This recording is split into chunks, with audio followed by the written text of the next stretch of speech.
ತುಂಬಾ ಸುಲಭವಾಗಿ ಮಾಡ್ಕೊಳ್ಬಹುದಾದಂತಹ ಕ್ಯಾರೆಟ್ ಹಲ್ವಾನ ಹೇಗೆ ಮಾಡೋದು ಅಂತ ನೋಡೋಣ. ಹಾಯ್ ಹಲೋ ನಮಸ್ತೆ ಎಲ್ಲರಿಗೂ, welcome back to my YouTube channel.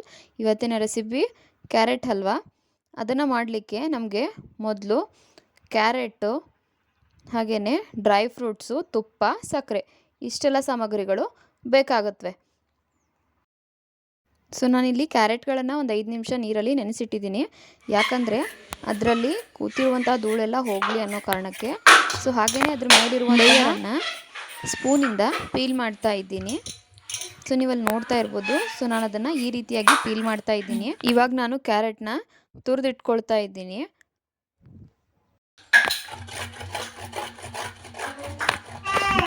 Carrot ಹಲ್ವಾನ ಮಾಡಲಿಕ್ಕೆ ಬೇಕಾದಂತಹ ಸಾಮಗ್ರಿಗಳು: ಸಕ್ಕರೆ, ತುಪ್ಪ, ದ್ರಾಕ್ಷಿ, ಗೋಡಂಬಿ ಹಾಗೆ ಬಾದಾಮಿ, ಹುರಿದಿಟ್ಕೊಂಡಂತಹ ಗಜ್ರಿ. ಸ್ಟವ್ ಮೇಲೆ ಪ್ಯಾನ್ನ ಇಟ್ಟು ಅದನ್ನು ಆನ್ ಮಾಡಿಕೊಂಡು ಬಿಸಿ ಆದಮೇಲೆ ಸ್ವಲ್ಪ ತುಪ್ಪ, ದ್ರಾಕ್ಷಿ, ಗೋಡಂಬಿ ಹಾಗೆಯೇ ಬಾದಾಮಿಯನ್ನು ಅದರಲ್ಲಿ ಫ್ರೈ ಮಾಡ್ಕೊಳ್ಳೋಣ.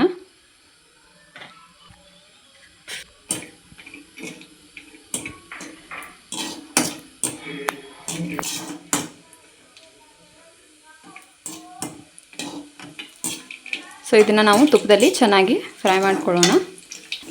ಇವಾಗ ನಾನು ಇದನ್ನು ಸೈಡಿಗೆ ಎತ್ತಿಟ್ಕೊಳ್ತಾ ಇದ್ದೀನಿ. ಇವಾಗ ನಾವು ಅದೇ ಪ್ಯಾನ್ಗೆ ತುರಿದಿಟ್ಕೊಂಡಂತಹ ಗಜ್ರಿಯನ್ನು ಸೇರಿಸ್ತಾ ಇದ್ದೀನಿ.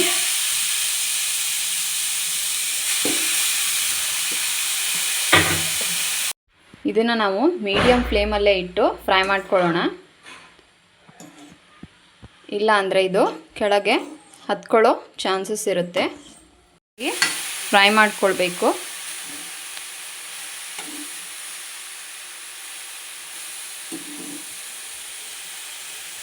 ಇವಾಗ ನಾನು ಇದಕ್ಕೆ ಸ್ವಲ್ಪ ತುಪ್ಪವನ್ನು ಸೇರಿಸ್ತಾ ಇದ್ದೀನಿ.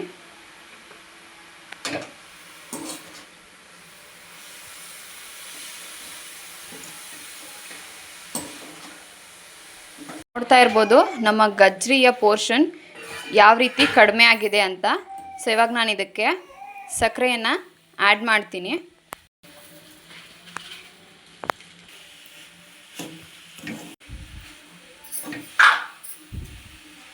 ಸಕ್ಕರೆ ನಿಮಗೆ ಎಷ್ಟು ಬೇಕಲ್ಲ ಅಷ್ಟನ್ನು ನೋಡ್ಕೊಂಡು ಮಾತ್ರ ಹಾಕ್ಕೊಳ್ಳಿ.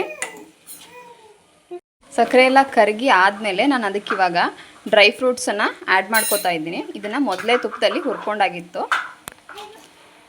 ಇವಾಗ ಅದನ್ನು ಕೂಡ ನಾವು ಚೆನ್ನಾಗಿ ಮಿಕ್ಸ್ ಮಾಡ್ಕೊಳ್ಳೋಣ. ನೀವಿಲ್ಲಿ ನೋಡ್ತಾ ಇರ್ಬೋದು ಕ್ಯಾರೆಟ್ ಹಲ್ವಾ ಇವಾಗ ರೆಡಿಯಾಗಿದೆ.